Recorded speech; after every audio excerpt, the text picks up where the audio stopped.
এই আমল তো নাই সহিহ সাহাবায়ে আজমাইন পর্যন্ত নামাজ আপনারা যখন বিশ্বাস করেন ভারতভূমি মুসলমান একদম ওমর ফারুক রাদিয়াল্লাহু তাআলা তার সাহাবায়ে ঈমানের পাল্লা বেশি ভারী উনি বেশি মেনেছেন উনি যখন বলেন মিনাল মুহাজিরিন ওয়াল আনসার আপনারা জেনে কষ্ট করে সেটা হলো এটা একটা মানদণ্ড দিয়েছে সেটা কি যে আমিনু কামা আমানু ঈমান আনলে সেটা মানদণ্ড করা সাহাবায়ে আল্লাহ নিজেও সত্যি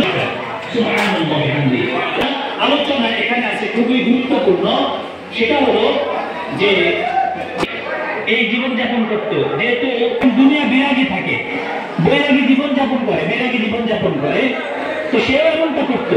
আল্লাহ সেই হাদায়াত গ্রহণ করলো না আল্লাহ রাসূল সাল্লাল্লাহু আলাইহি সাল্লামের দাওয়াত গ্রহণ না করে সে মূলত যত ধরনের ষড়যন্ত্র কুচাল কুচক্রি আল্লাহ সুবহানাহু যে এই মসজিদ থেকে যত ষড়যন্ত্র থাকবে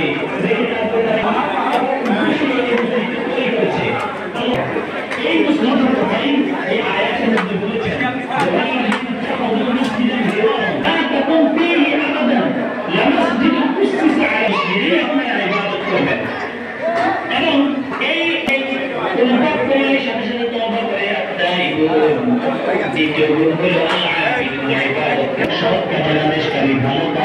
মানুষকে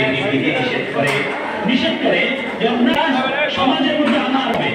যে